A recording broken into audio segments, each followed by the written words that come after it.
Hello everyone, this is Arshad, welcome back to my channel. तो आज की वीडियो में हम लोग पढ़ने वाले हैं सेट चैप्टर, क्लास 11th का है एंड फर्स्ट चैप्टर है मैथमेटिक्स का। इसको बेसिक ऑफ मैथमेटिक्स भी कह सकते हो, सेट थ्योरी भी कहते हैं इसको, ठीक है।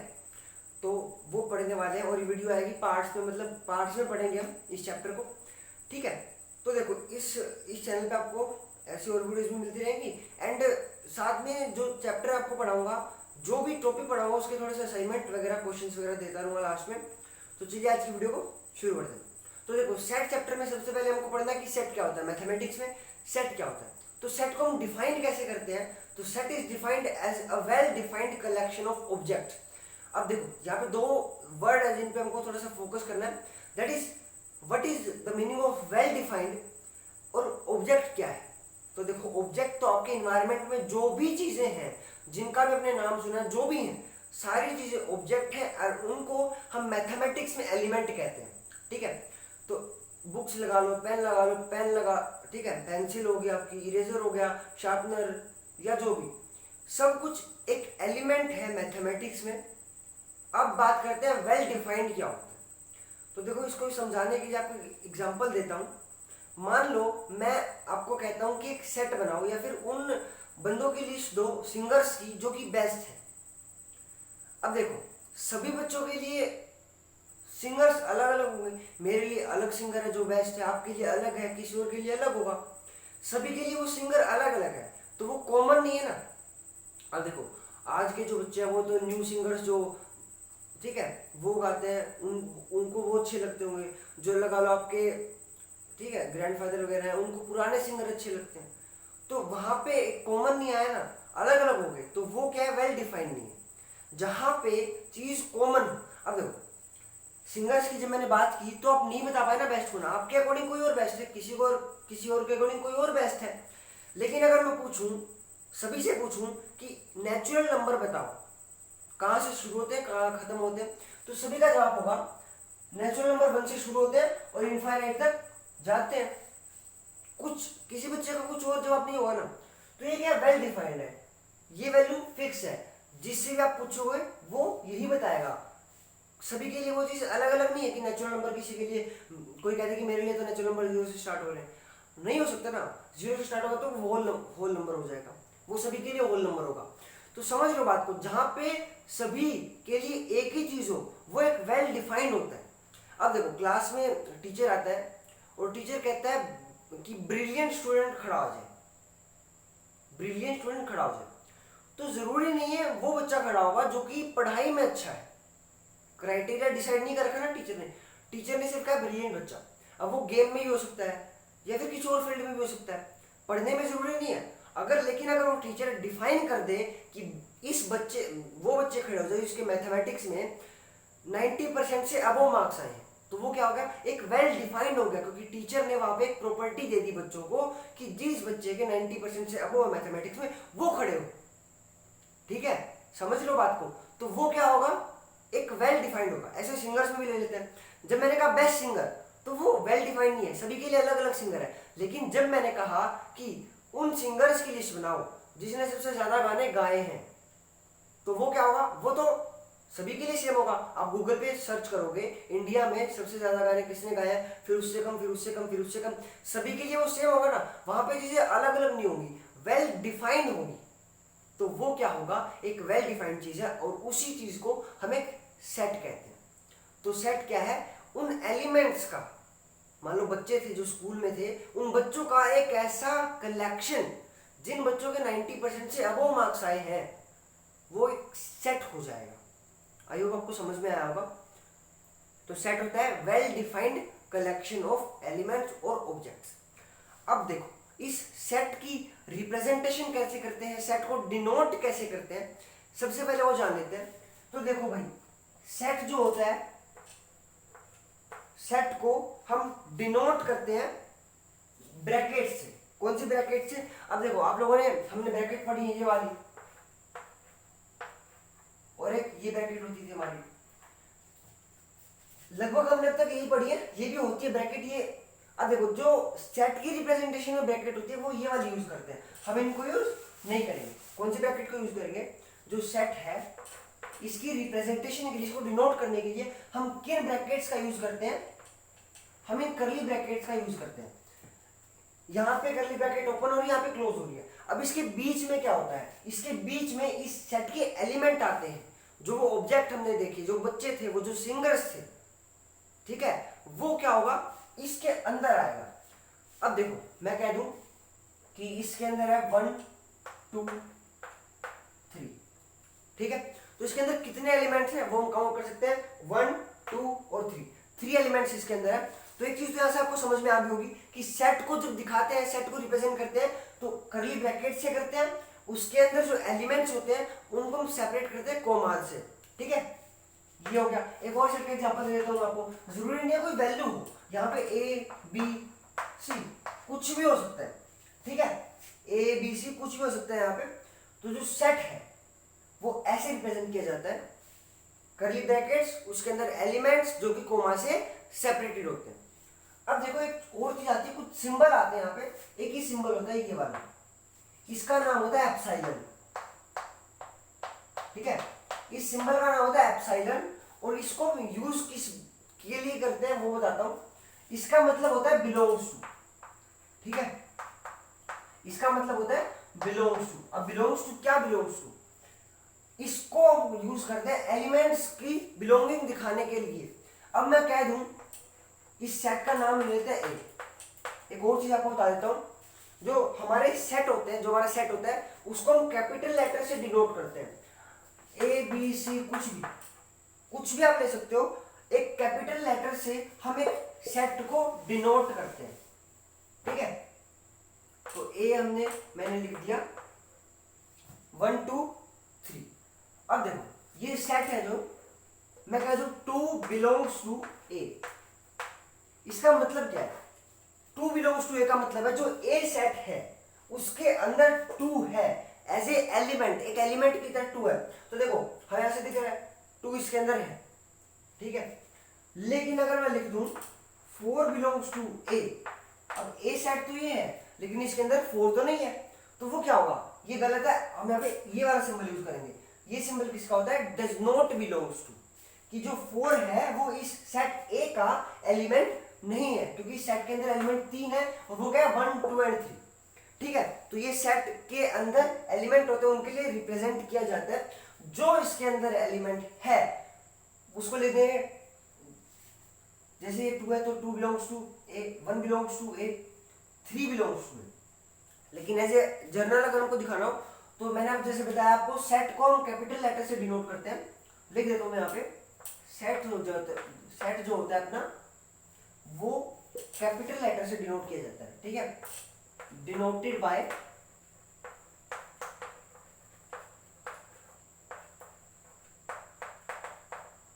कैपिटल लेटर, उसको कैपिटल लेटर से डिनोट करते हैं। और जो इसके अंदर एलिमेंट होते हैं उनको स्मॉल लेटर से डिनोट करते हैं। ये ए बी सी डी कुछ हो सकता है कैपिटल लेटर्स, और जो इसके अंदर एलिमेंट होंगे उसको स्मॉल लेटर से डिनोट करेंगे, जैसे ए बी सी, इस तरह से, ठीक है। ये चीज समझ लेना, कैपिटल लेटर और स्मॉल लेटर का।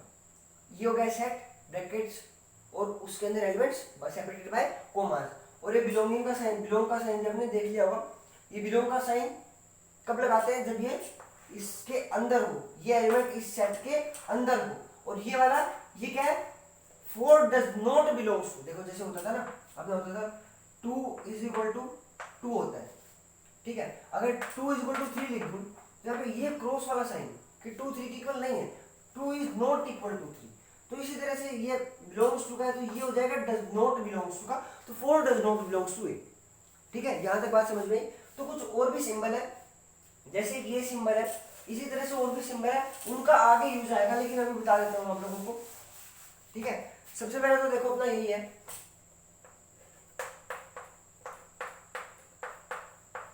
बिलोंग्स टू, और जब इसमें क्रॉस लग जाएगा तो वो डज नॉट बिलोंग्स टू हो जाएगा। एक होता है ये कोलन होता है, ठीक है, जो कोलन कहते हैं इसको, और या तो ये वाला साइन दे रखा हो या फिर ये वाला साइन, इसका मतलब होता है such that,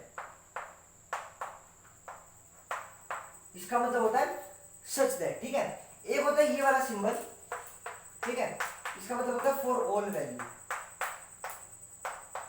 for all value मतलब ये आगे आप आते जाएंगे, मतलब जो भी वैल्यूज है सभी के लिए, वैल्यूज यानी एलिमेंट, ठीक है। अब देखो एक और सिंबल होता है, वो होता है ये, इसका मतलब होता है देयर एग्जिस्ट, इसका मतलब होता है देयर एग्जिस्ट। ये सिंबल आपको समझ लेना, ये आगे आपके काम आएंगे, ठीक है।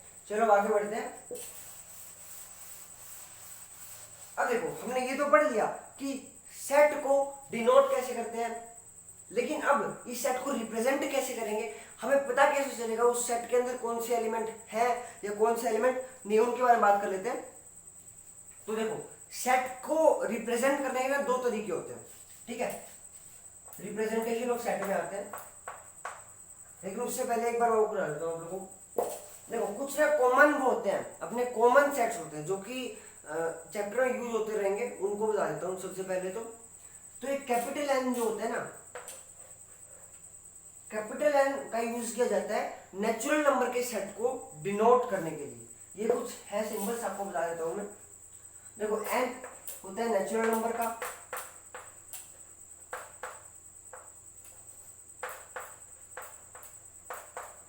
ये होता है नेचुरल नंबर का। नेचुरल इसमें क्या लिखेंगे, N is equal to curly bracket लगाई 1 2 3 डॉट डॉट कर देंगे क्योंकि इनफाइनाइट तक है, और आगे इनफाइनाइट लिख के ब्रैकेट को क्लोज कर देंगे। तो ये रिप्रेजेंटेशन है इस एन की, ठीक है। तो ये एक हो गया।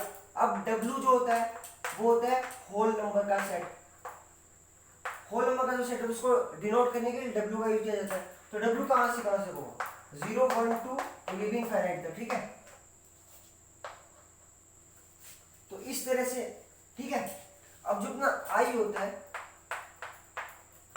वो इंटीजर्स के लिए यूज किया जाता है। जो सेट ऑफ इंटीजर्स होता है उसको डिनोट करने के लिए आई का यूज किया जाता है। क्यों होता है, वो होता है रेशनल नंबर। ये आपको वैसे मैं बता रहा हूं, ये आपको मैं एक पीडीएफ मिल जाएगी आपको डिस्क्रिप्शन में, वीडियो देखने के बाद देख लेना, उसमें आपको सारे मिल जाएंगे ये, ठीक है। N natural number, W whole number, I integer और क्यों रेशनल नंबर, ये हो गया। अब देखो इसके बाद एक होता है आर। ये आर है ना, ये बहुत इंपॉर्टेंट है, ये हर जगह आएगा, और ये होता है सेट ऑफ रियल नंबर्स, ठीक है। Set of real numbers. Real number कौन से होते हैं, ये आपने टेंथ में पढ़ा हुआ। रियल नंबर होते हैं जो हमारे रेशनल नंबर होते हैं, प्लस में इरेशनल नंबर होते हैं, ठीक है, वो रियल नंबर होते हैं। अब अगर हमको इरेशनल नंबर का हमको सेट दिखाना, तो क्या कर देंगे हम, आर माइनस क्यू। आर क्या है, रियल नंबर का सेट, और उसमें से क्यू माइनस कर दिया, यानी कि रेशनल नंबर्स माइनस कर दिए। आर जितने भी रियल नंबर थे उनमें सारे रेशनल नंबर माइनस कर दिए, तो क्या बचे, इरेशनल नंबर हमारे पास बच गए, ठीक है। एक सी भी होता है, सी होता है कॉम्प्लेक्स नंबर, सी हमारे पास होता है कॉम्प्लेक्स नंबर, ठीक है। अब ये सब कुछ हो गया, सेट बता दिया मैंने आपको जो कॉमन होते हैं। अब रिप्रेजेंटेशन ऑफ सेट की बात कर लेते हैं कि सेट को रिप्रेजेंट कैसे करते हैं। रिप्रेजेंटेशन ऑफ सेट,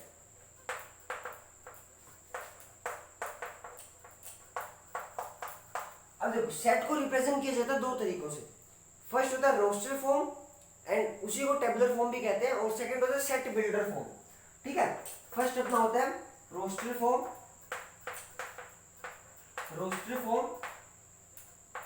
और सेकंड अपना होता है सेट बिल्डर फॉर्म।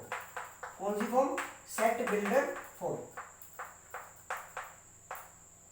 इसको हम और टेबुलर फॉर्म भी कहते हैं इसको, ठीक है। टेबुलर फॉर्म, आगे फॉर्म लिख लेना, रोस्टर फॉर्म और टेबुलर फॉर्म। अब देखो इसमें क्या होता है, सबसे पहले रोस्टर फॉर्म की बात कर लेते हैं। अब देखो मैं सपोज मैं एक सेट लेता हूं यहाँ पे ए, तो रोस्टर फॉर्म में क्या होता है, एक सेट के अंदर जितने भी एलिमेंट्स हैं उनको लिस्टेड फॉर्म में लिख देना, उनको सभी एलिमेंट्स को अलग अलग लिख देना कोमा से सेपरेटेड, वो रोस्टर फॉर्म होती है, फिर टेबुलर फॉर्म। इसको लिस्ट या फिर लिस्टेड फॉर्म भी कहते हैं, roster form, tabular form, listed form. मतलब उस सेट के सारे एलिमेंट्स को हमने लिस्ट कर दिया, यहाँ पे रख दिया, तो वो क्या होगा, लिस्टेड फॉर्म, रोस्टेड फॉर्म। तो मान लो सेट ए के अंदर एलिमेंट है 1 2 3, तो ये क्या होगी, ये इसका रोस्टर फॉर्म होगा, ठीक है। इस सेट को रोस्टर फॉर्म में रिप्रेजेंटेशन इसकी ये होगी 1 2 3। अब देखो यहीं पे साइड में बात कर लेते हैं सेट बिल्डर फॉर्म,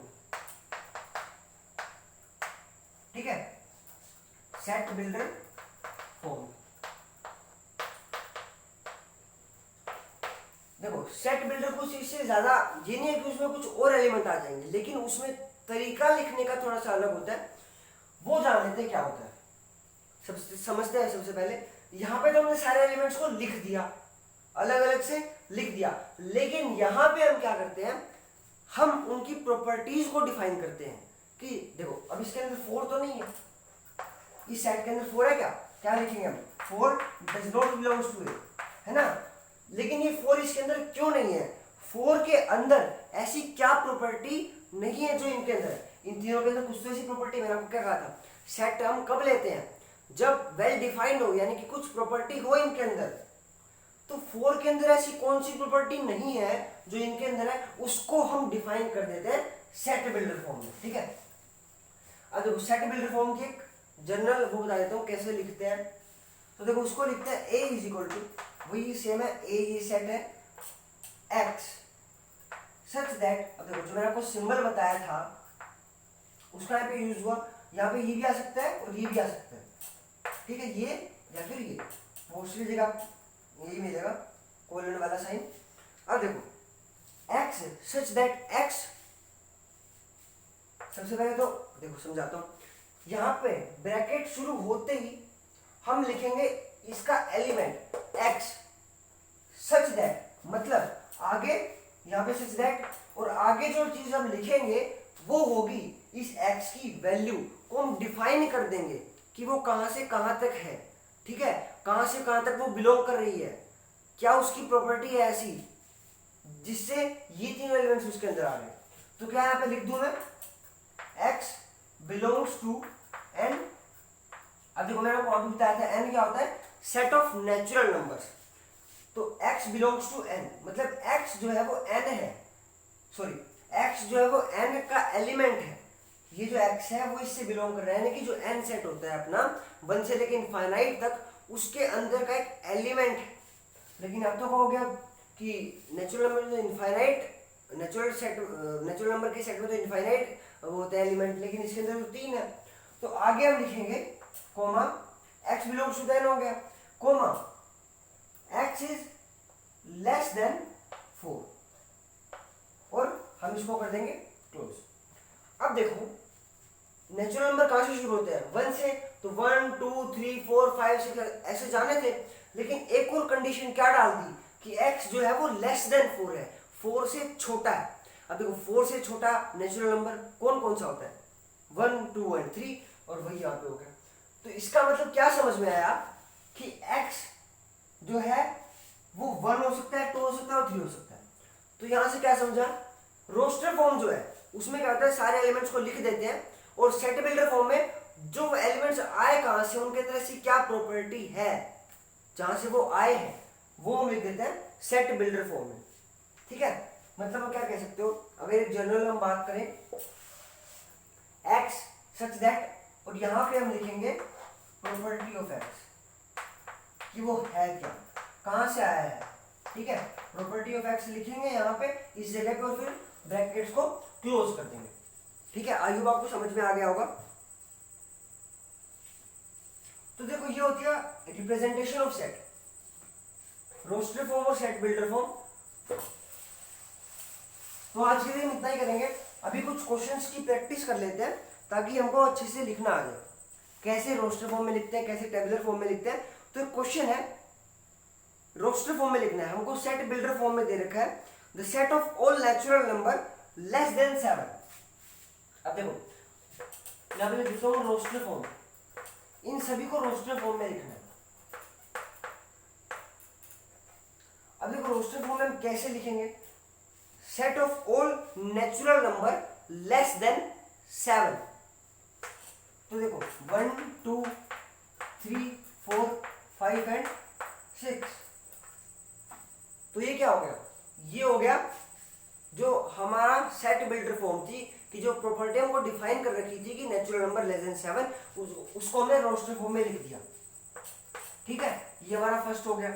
अब देखो सेकंड नंबर क्या कह रखा है। सेकंड क्वेश्चन है the set of all integers which are multiple of 6।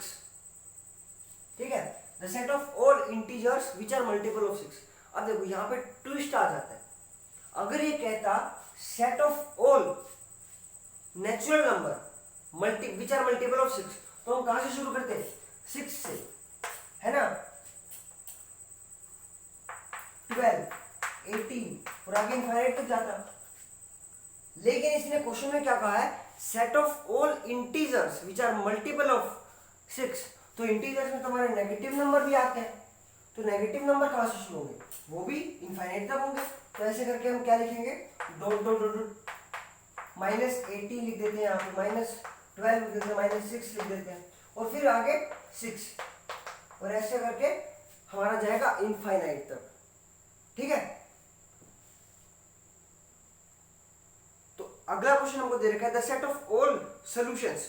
अब देखो एक और चीज आएगी यहाँ पे, जब हमने नेचुरल नंबर की बात करी तो नेचुरल नंबर में तो 1 0 तो नहीं आता है, तो 6 से आगे लिखेंगे। लेकिन ये जब इंटीजर्स की बात करें तो 80 -18 -12 -6 और 0 भी आएगा बीच में, क्योंकि 0 भी एक इंटीजर है, और 6 को जब 0 से मल्टीप्लाई करेंगे तो 0 आएगा। तो ये हो जाएगा, आगे 12 है और फिर इनफाइनाइट तक है, 6 की टेबल इधर भी और इधर भी। ठीक है, तो इस तरह से हमको लिखना होता है। ऐसे ही हम सेट बिल्डर फॉर्म भी बना सकते हैं। अब देखो दिक्कत कहाँ आती है ना, जब सेट बिल्डर फॉर्म बनाते हैं तो कोई कुछ बनाता है, कोई कुछ बनाता है। बताता हूँ आप लोगों को। देखो अगर हमको एग्जांपल दे रखा है, एक सेट दे रखा है रोस्टर फॉर्म में हमको दे रखा है,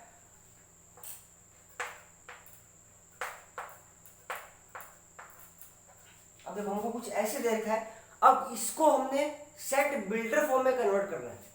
ये रोस्टर फॉर्म में, सेट बिल्डर फॉर्म में क्या लिखेंगे इसको। देखो सबसे पहले तो आपको प्रॉपर्टी पे जाना होता है। प्रॉपर्टी कौन सी हो सकती है इनके अंदर, देखो हमें दिख रहा है ये स्क्वायर्स है। ठीक है, तो क्या मैं यहाँ पे लिख दूं x सच दैट, ठीक है, x is equal to n square. ठीक है, x n स्क्वायर है, n क्या बताता हूँ, n belongs to capital N। मतलब जो n है वो नेचुरल नंबर का एक एलिमेंट है